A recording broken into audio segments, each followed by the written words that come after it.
This podcast was recorded on the lands of the Ngarigo people in Jindabyne and the Wurundjeri people in Melbourne. Welcome to the POWcast, a podcast from Protect Our Winters Australia, where we chat about our love of the mountains and our shared journey to protect them. I'm James Worsfold, and I'm joined here today by POW Director Alistair McLeod. Now, Al, who do we have on this episode of the POWcast? So I caught up with local legend of the Snowy Mountains, Dave Herring, in Jindabyne when I was there in September.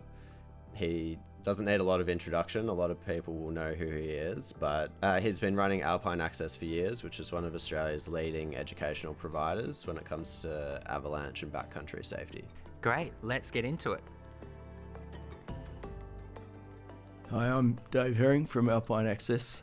My wife Pieta and I have been running this business since I think 2012, and we're both lifetime skiers and mountain people and surfers, but we spend as much time as we can in the mountains. We both worked overseas when we left school in North America mainly, and have been touring around the world as much as we can for our whole time together, which is over 30 years now. There's no comparison to having a partner who is into the same game as you are and shares the same love of the mountains, so I'm pretty lucky like that.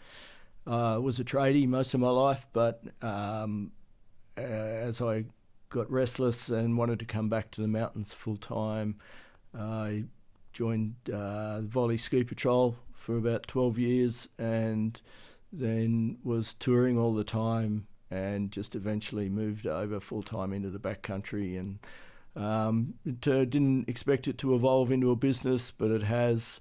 We started taking people out, just touring and showing them how to get about it. Eventually went to Canada and got trained up with Avalanche, the Canadian Avalanche Association, and we're now providers for Avalanche Canada in Australia. How long actually have you been skiing for? So I learnt to ski at Kiandra. I'm showing my age here, but probably late 60s, early 70s from memory. We used to drive up. I grew up on the north end of the Mountain Range, and we used to drive up Tabingo Mountain in convoys of cars. It was a dirt road, and we'd push each other around the muddy corners and get up high enough to ski. I think my parents skied on what's known as Bullock's Hill, where they'd run down on old wooden skis and Kandahar bindings and get picked up by a car at the bottom and then drive back up. But that didn't even hold snow, I think, in my day.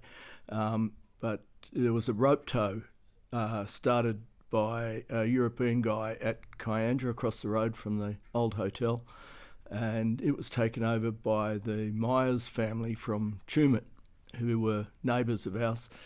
And so we all used to go up and camp on the floor which it was then a pub. It became the DMR building, which was in those days the Department of Main Roads. And they let us sleep on the floor in there, and we just ski up and down the rope tow in all sorts of conditions and all sorts of equipment. Kiandra actually is the birthplace of skiing in this country, and it seems like Europeans brought it over 150 years ago. What was it like learning to ski in a place like that and then seeing the transition shift further south towards the Jindabyne area, and how that's evolved in your skiing career? Kiandra doesn't hold snow anymore, which is really sad. And as that evolved, the Meyer family moved over and started Mount Selwyn, which is now struggling itself. But the resorts up here were already operational in those days, and so we came up to Perisher quite regularly. But the first skiers, were absolutely European, Northern European immigrants out here. I think, the first recorded stuff about the main range and Kosciuszko was, in the 1840s. And then, progressively people moved into the area, and there was a lot of skiing done on the range before the resorts were established. So, the backcountry has a very long history in New South Wales. So originally the Europeans were tramping around out there, and then, there was permanent snow on the range up until the early 20th century, and that's recorded in a lot of books, including Elaine Mitchell's books, The Australian Alps, which is just, if no one's read it, it's a great read, covering the history. And her husband, Tom Mitchell, from Towong Hill Station down on the other side of Kangoban, really set a standard by coming on horseback up over the Greymere Range, up onto Pretty Plain, and skiing a lot of the first descents on the western faces, and crawling all over the main range in the 1930s. And she named the Sentinel. They named Little Austria, and were, like I said, did all the first descents and were incredible on their wooden skis, and there were also Kandahar bindings, I guess, and you imagine their clothing, pretty crazy. But she's such a great writer. People might remember her from her series, the Silver Brumby books, and it became a film. But she's her writing is amazing, and her legacy is incredible. She went on to she wasn't a skier when she met Tom Mitchell, and went on to be the Australian downhill champion, and went over to Canada and became the Canadian downhill champion. Her gear is still on display in the little museum in Corryong, which is always worth a visit. The other great story that came from her and her friends, including a guy called George Day, they drove 2 Willys Jeeps from Corryong to Charlotte's Pass in 1948, I believe, in the 40s anyway.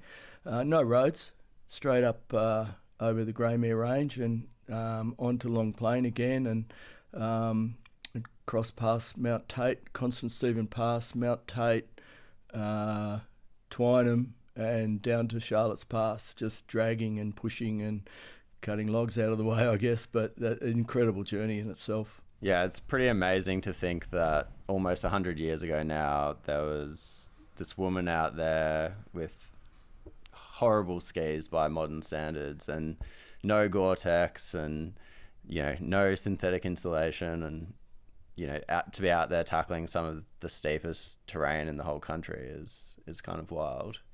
I guess that's a very Australian thing, like chasing adventure and going exploring. How would you say that culture has maybe had a bit of a rebirth with like interest in the backcountry growing in the last 5 or so years? Yeah, it's interesting because I've been around a while, I guess, and there's such a new push into the backcountry now for lots of reasons.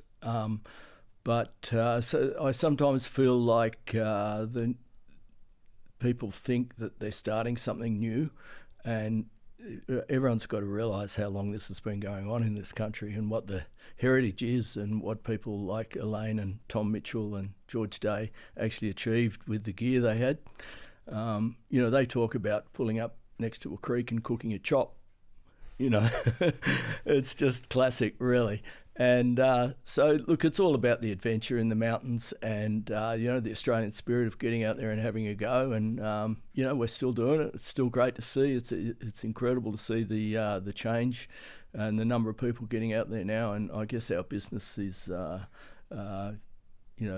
shows that by how popular it is for people to get educated now and get out there and do it safely. For the general skiing and snowboarding population of this country, do you think they actually have a real understanding of the history that has occurred in these places? There's a lot of skiers just come up and go resort, and they're not interested. They don't know about that stuff, and they're happy if they turn up and there's a whole lot of man-made snow. They don't know the difference about what it was like, or what it's actually like out on the main range, for instance, because they're skiing in a different environment. But I think there's a really strong ethic amongst people to find out more, and there's books like Skiing the Western Faces, which we all have, and crawl over every time we go out there for the knowledge and the lines to ski. And now I'd like to think that heritage will stay on. I'd like to see more emphasis on it, maybe in some of the filmmaking that's been done, and the focus maybe on that rather than just all the new stuff. So what would be the top resources for someone who wants to learn about the history of skiing these places in Australia? The obvious one is Skiing the Western Faces by Alan Andrews, which we all look at. It's a bit of a Bible, but Elaine Mitchell's books, The Australian Alps and Discoveries of the Snowy Mountains, are two really incredible documents of recording the early history before the resorts were here.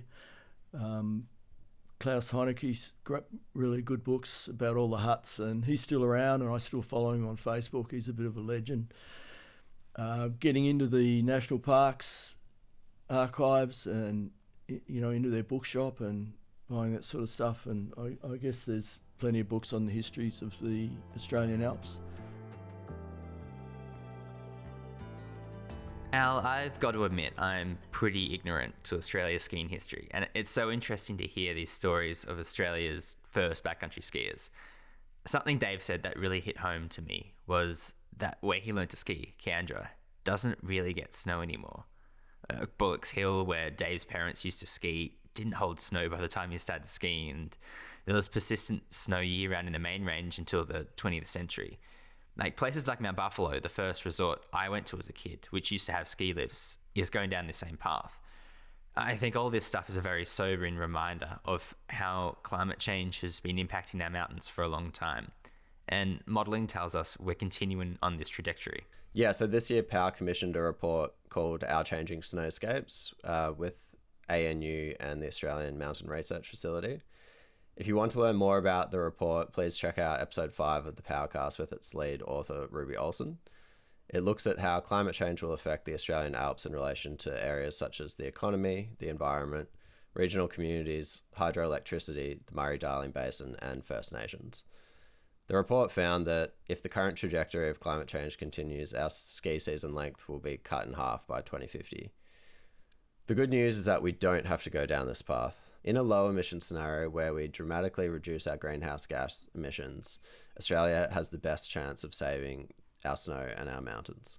To read the full report, Our Changing Snowscapes, head to protectourwinters.org.au.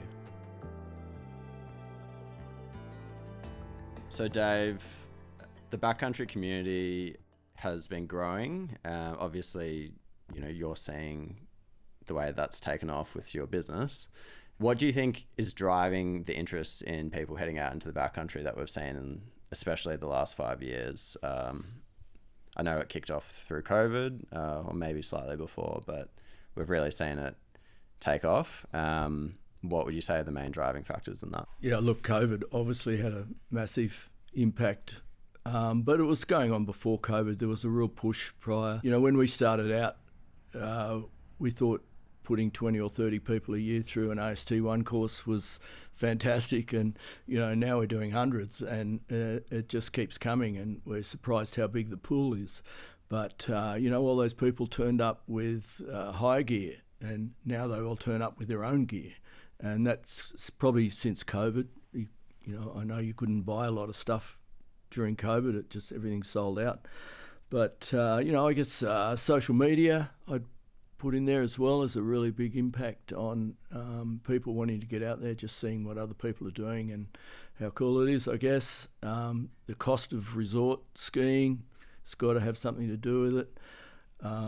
And, in preparation for going overseas and going out the gates in Japan or skiing off-piste in Europe or North America, it's a nursery here in Australia. It's a great ground for people to get really good skill set. And, we've always said if you can ski all the conditions that the Australian backcountry throw at you, you're going to go pretty well overseas as well.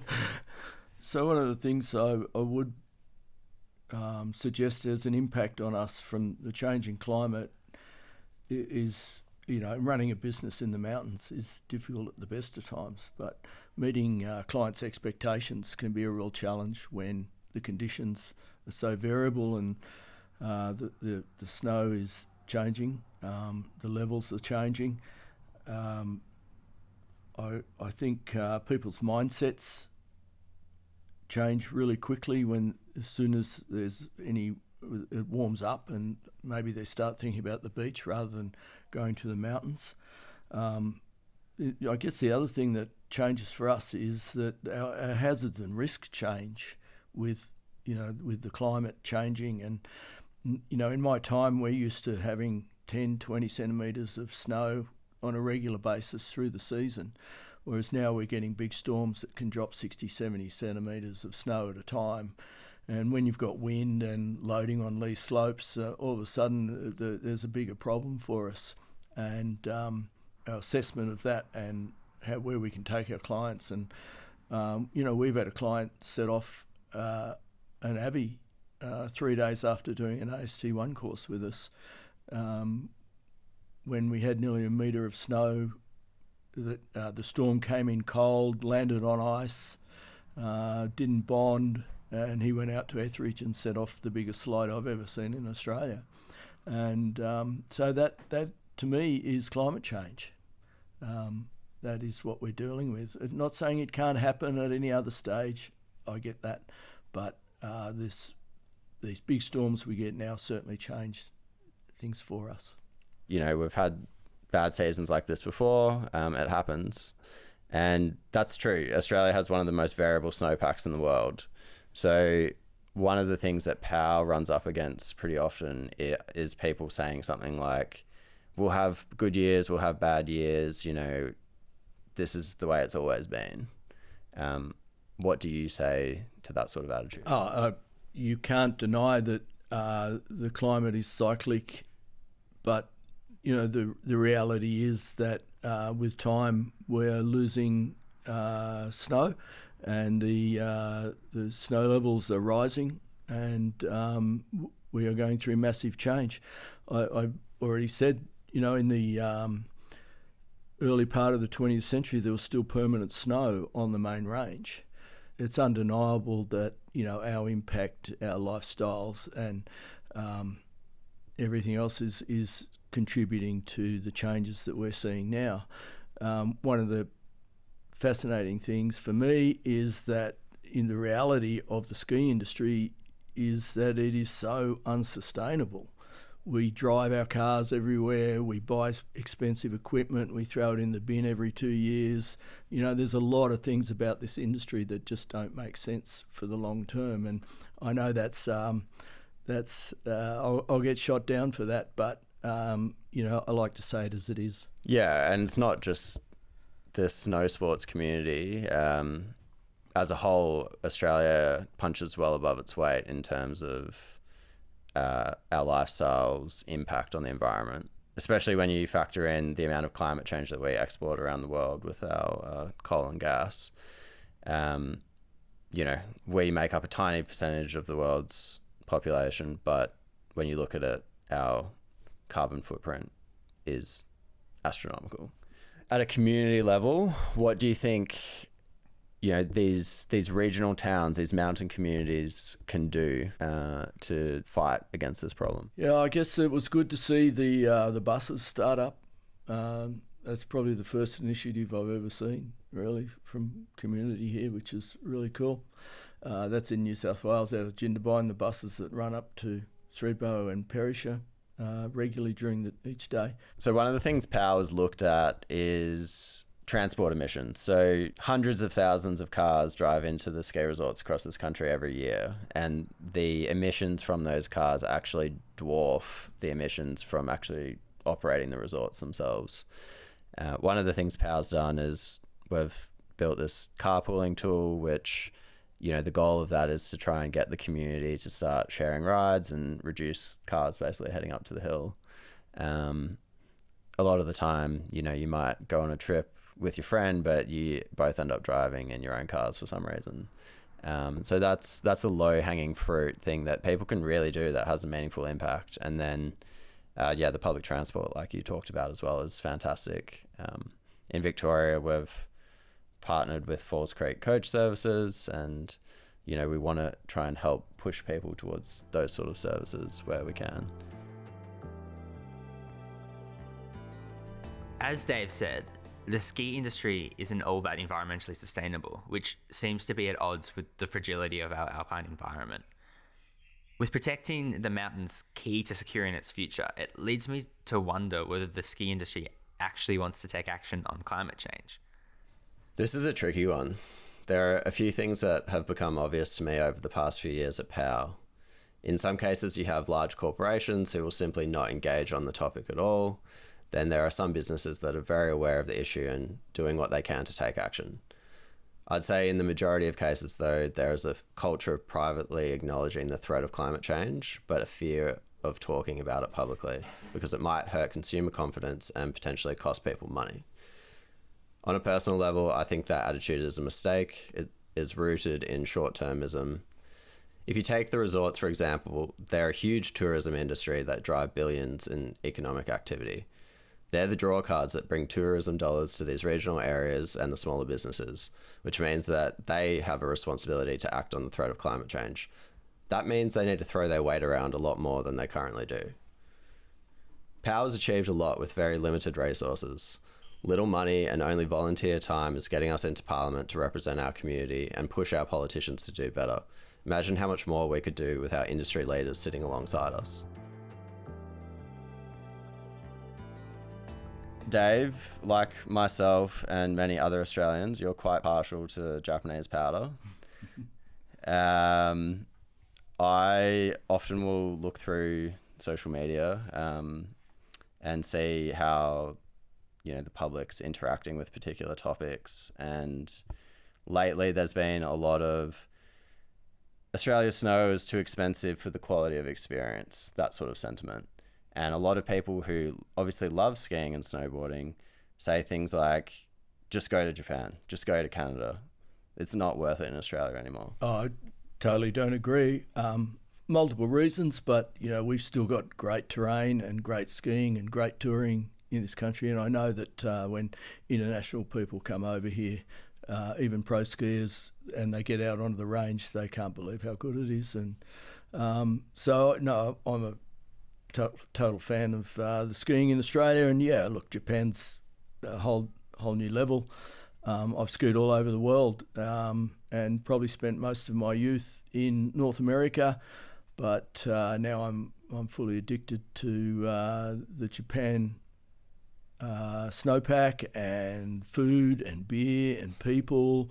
But, you know, still we're jumping on an aeroplane and flying around the world. It's another part of our, we're burning up energy doing that, and we're adding to the whole problem by being international tourists. I'm not suggesting it should stop, but I think we should all be really conscious of how much we do. Yeah, I don't know if you've listened to the podcast episode with Hugh Kingston, but they touch on that topic a little bit in the episode, and it's something like 2% of the global emissions come from aviation. So it's significant, but certainly not huge, because when you look at things like fashion's like 10%.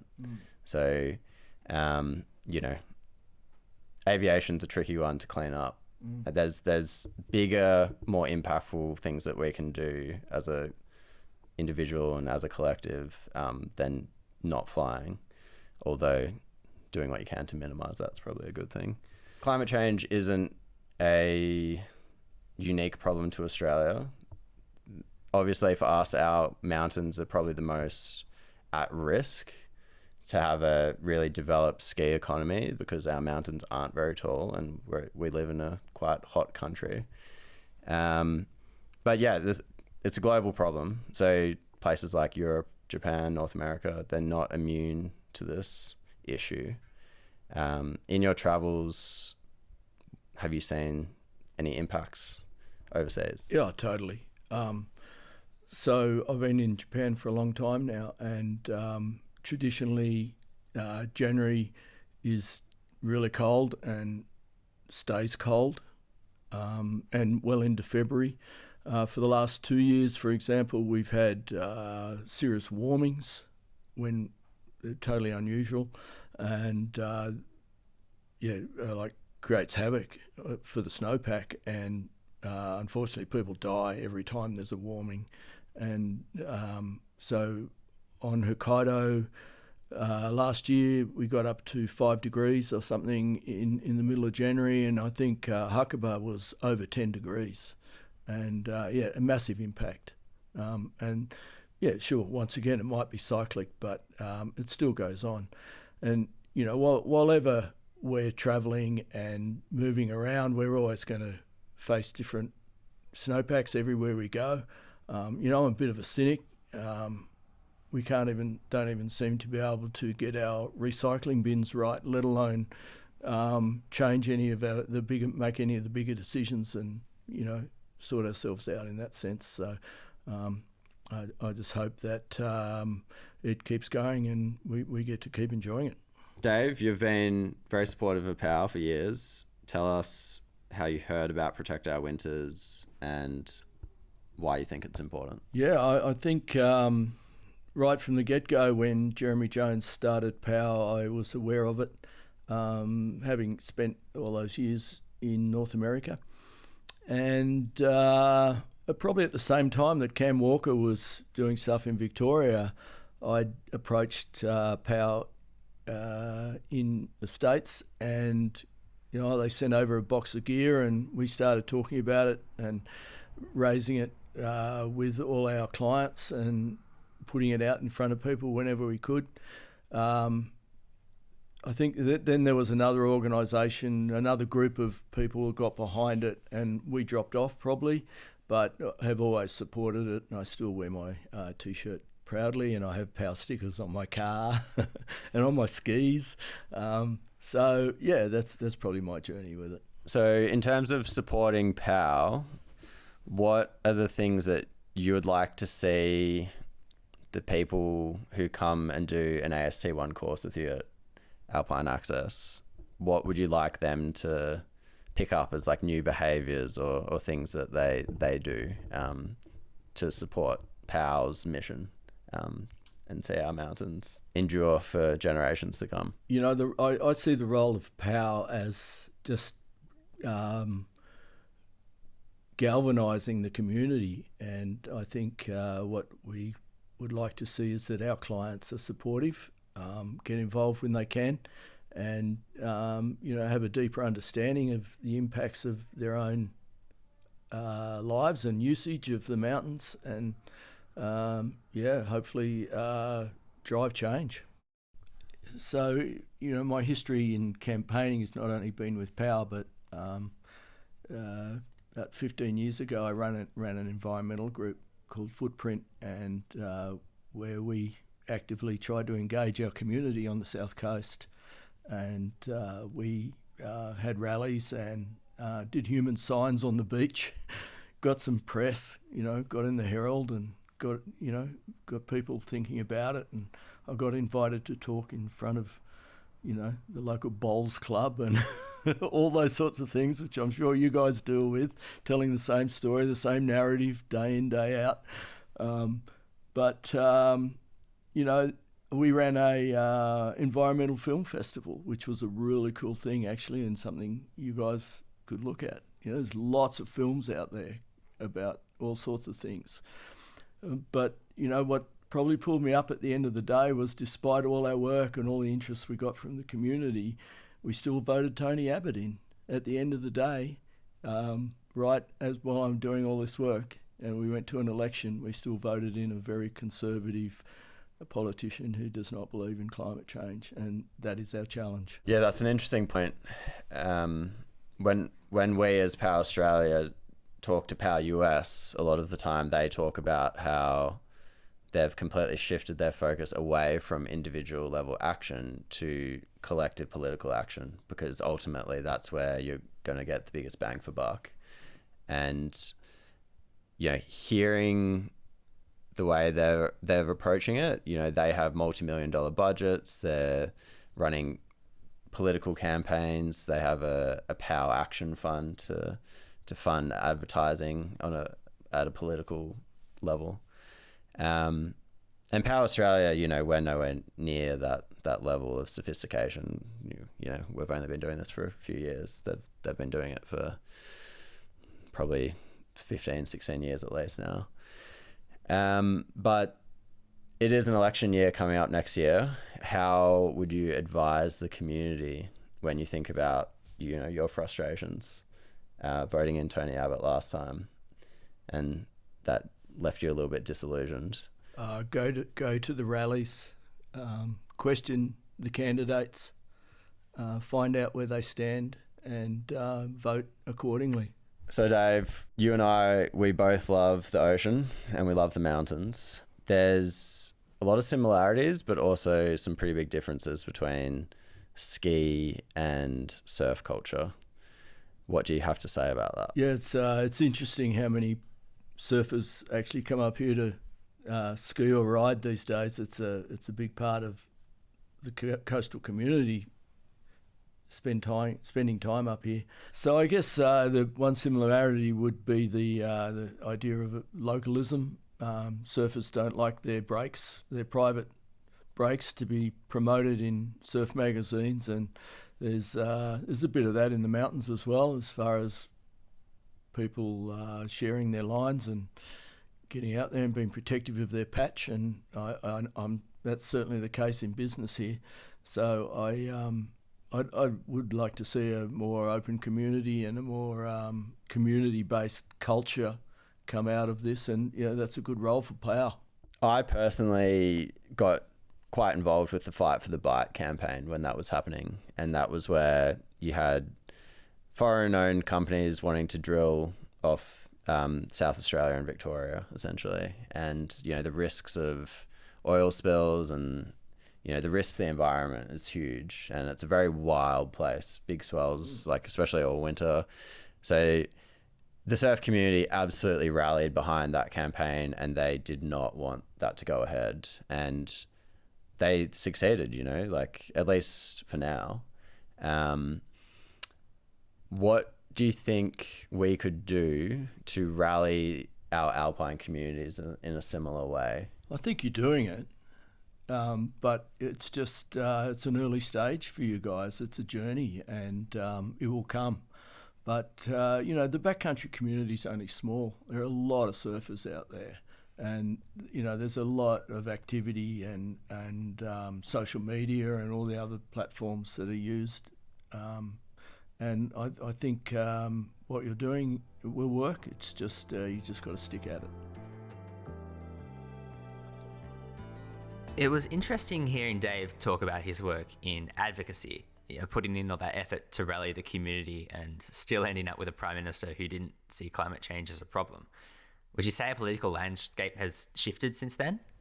Yeah, absolutely. Australians have become much more attuned to the fact that climate change is impacting their lives. And over the last decade, we've seen this reflected in our politics. But I think we still have a fair way to go.